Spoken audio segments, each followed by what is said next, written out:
इस वक्त मैं बीकानेर के माता करणी मंदिर में हूँ। माता करणी मंदिर की अपनी एक अलग ऐतिहासिक और धार्मिक महत्व है। यकीन मानिए अपने आप में यह मंदिर अद्वितीय है और कई सारी चीज़ें ऐसी हैं जो आपको दूसरे मंदिरों से ये अलग करती हैं। देवी दुर्गा का स्वरूप इस मंदिर में जहाँ भी देखेंगे आपको सिर्फ और सिर्फ चूहे नज़र आएंगे और इन चूहों की खासियत ये है कि जो भी मंदिर में आए हुए भक्त हैं किसी को ये चूहे काटते नहीं हैं, ये बस सिर्फ माता की सेवा में लगे रहते हैं। और इन चूहों को लेकर यहाँ अपनी एक रवायत है, एक परंपरा है।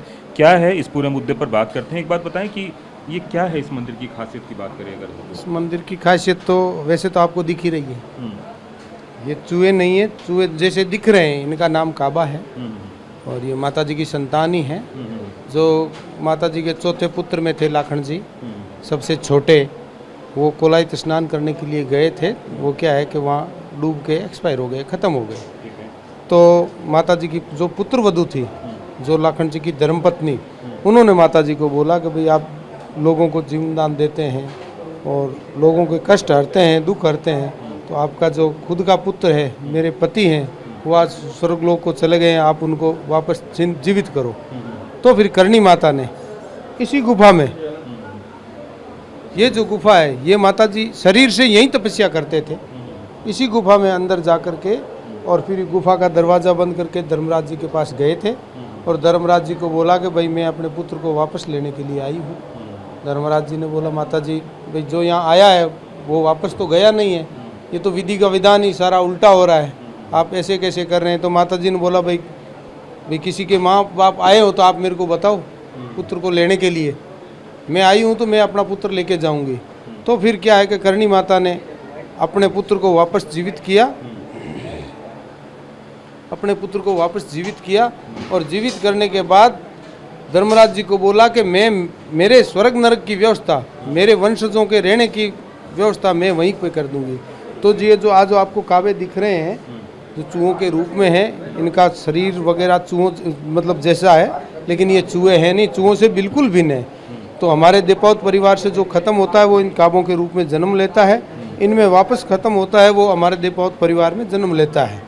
और ये आप देख ही रहे हैं कि चूहों का साइज है जो लगभग सेम है और इनको खाने के लिए इतनी अच्छी चीज़ें मिलती है, फ्रूट मिलते हैं, अंकुरित धान देते हैं, चना मोठ बाजरा वगैरह सब कुछ।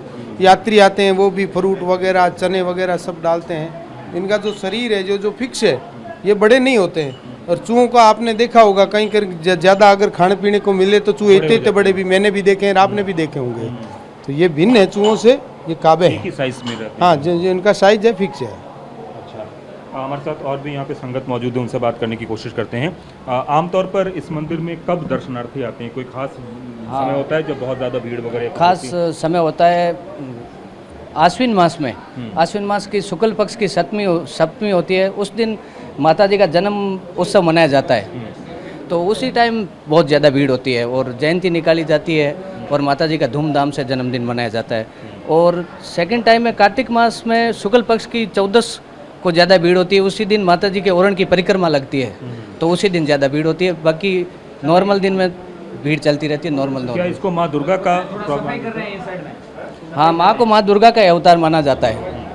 इनसे बात करते हैं। एक बात बताइए आप लोग कि किस तरीके से मान्यता है, क्या इनको माँ दुर्गा का अवतार माना जाता है? देखिए, करणी माता दुर्गा का अवतार है। ये 600 साल प्राचीन मंदिर है, माँ करणी जी की कर्म भूमि है।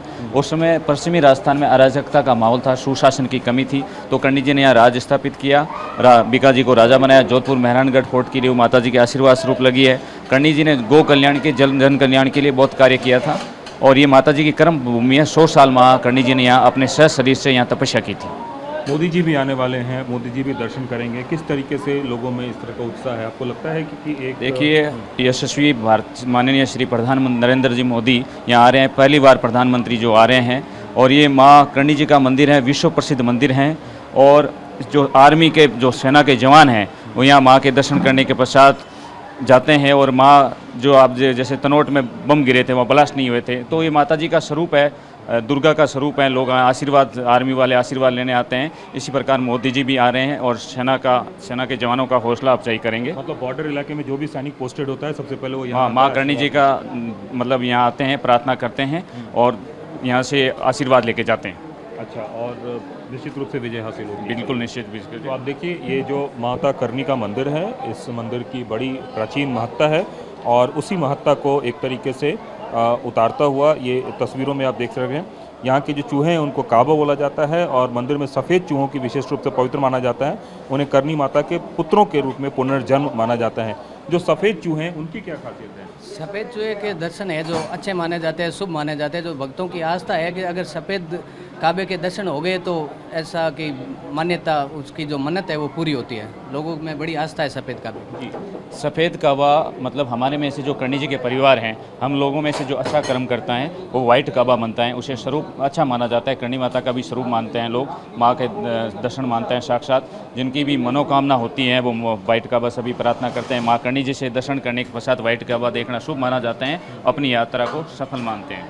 तो निश्चित रूप से ये भक्तों का तांता यहाँ पे लगा हुआ है और ये वो भक्त हैं जो माता करणी के दर्शन करने के लिए आए हैं और यहाँ पे बहुत दूर दूर से दर्शन करने के लिए आते हैं और उसके बाद यहाँ पे अपनी आस्था से लोग जो है पूरा जो है यहाँ पे दर्शन के बाद इस बात की उम्मीद होती है और सबसे बड़ी बात है कि आर्मी के जवान जिनकी बॉर्डर एरिया में पोस्टिंग होती है वो यहाँ ज़रूर आते हैं। ऐसी मान्यता है कि यहाँ जो दर्शन करके जाता है उसे वीरता प्राप्त होती है। कैमरामैन गजेंद्र के साथ कुमार कुंदन, TV9 भारतवर्ष, बीकानेर।